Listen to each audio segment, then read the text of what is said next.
तारानगर तहसील के अंदर जितने भी विद्यालय हैं उनमें परीक्षा परिणाम के नजरिए से हमेशा प्रथम स्थान पर रहा है पिछले 5-6 सालों से। हमारे गांव के जो गार्जियन पहुंचे हैं उनकी जानकारी के लिए भी बता दें कि हमारे विद्यालय में हमारे नए प्रिंसिपल महोदय श्रीमान नौरंगलाल जी पड़ियार साहब भी आ चुके हैं। अभी थोड़े दिनों से ये पद खाली चल रहा था। भागीरथ जी के नेतृत्व में ये पिछले लगभग 10-1 महीनों से ये कार्य चल रहा था और अब हमारे स्थायी प्रधानाचार्य महोदय विद्यालय में आ चुके हैं श्रीमान पड़ियार साहब, नौरंगलाल जी पड़ियार। जैसा कि आप देख रहे हैं बीच में बैठे हैं। सभी गार्जियन की जानकारी के लिए आप हमारे प्रिंसिपल महोदय के लिए एक बार सभी जोरदार तालियां दें।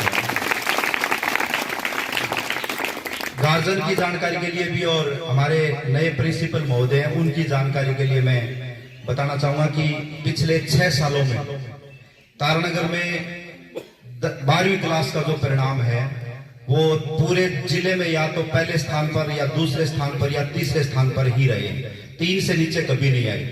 पूरे जिले में जितने भी स्कूल हैं 100, 150, 200 उन सभी स्कूलों में या तो हमारा पहला स्थान रहा है, जैसा कि इस साल रहा है। पिछले साल भी पहला स्थान था और उससे पहले दूसरा स्थान था। ये लगातार एक गौरवशाली परंपरा हमारे विद्यालय की रही है। एक विशेष बात यह भी है, गौरवशाली परंपरा के साथ साथ मैं बताना चाहूंगा कि सीमित संसाधनों के साथ, सीमित संसाधन हम क्यों बता रहे हैं? सबसे पहले तो भौतिक संसाधनों की अगर बात करें तो पीछे वाले जो 7 कमरे हैं वो थोड़ी जर्जर अवस्था में है। उनको अगर रिपेयर वगैरह नहीं किया गया तो जमीजोंद करने का निर्णय विद्यालय को या फिर हमारे प्रशासन जो है उनको लेना पड़ेगा।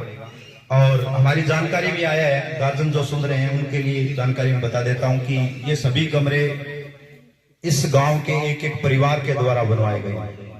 जैसे सहारण परिवार के द्वारा, कसवा परिवार के द्वारा, एक कमरा जांगीड़ परिवार के द्वारा, एक कड़ाइला परिवार का भी शायद एक कमरा है ना, कड़ाइला परिवार का है। मतलब 7 कमरे हैं और अलग अलग परिवार के द्वारा बनवाए गए। ये कमरे जो है वो हमारे पूर्वजों की विरासत है, उनकी निशानी को बनाए रखना जहां तक हमारा मानना है हम सभी का दायित्व है। पूर्वजों की निशानी है। पूर्वजों ने अपने नेक कमाई का हिस्सा इस पर खर्च करके उनको खड़ा किया था और अब वो गिरने की अवस्था में है। तो कोई भी जिस परिवार का यहाँ पे सदस्य है जिन्होंने बनवाया है उनकी रिपेयर के लिए 50-60 हजार या फिर 1 लाख रुपए खर्च होंगे लगभग हर कमरे के ऊपर।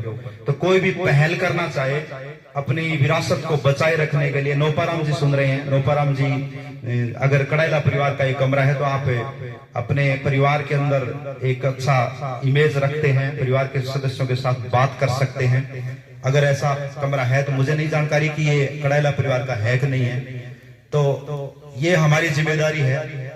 और ये तो भौतिक संसाधन हो गए। भौतिक संसाधनों की कमी के साथ में हमने परिणाम दिया।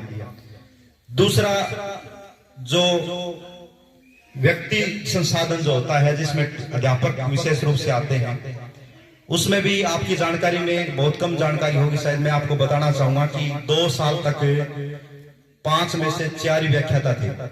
2 साल तक भूगोल का व्याख्याता नहीं था और दोनों सालों में भूगोल के 4 व्याख्याताओं के साथ में हमने 98%, 96.80 और 95.40% अंक दिए। और जिस विषय का व्याख्याता नहीं था उस विषय में भी 100 में से 100 नंबर आए थे, जो कि 2 साल तक भूगोल का पद खाली रहा था।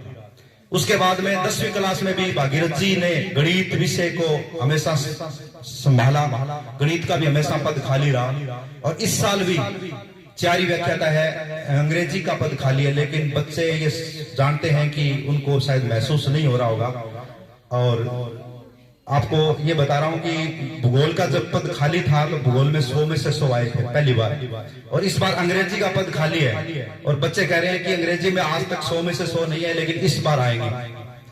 इस बार अंग्रेजी में भी 100 में से 100 लाने की बच्चे प्रयास कर रहे हैं। तो कहने का मतलब है सीमित संसाधन, सीमित भौतिक संसाधन और सीमित संसाधन व्यक्ति संसाधन जो है अध्यापक, उनके बावजूद अच्छा परिणाम लगातार आता रहा है।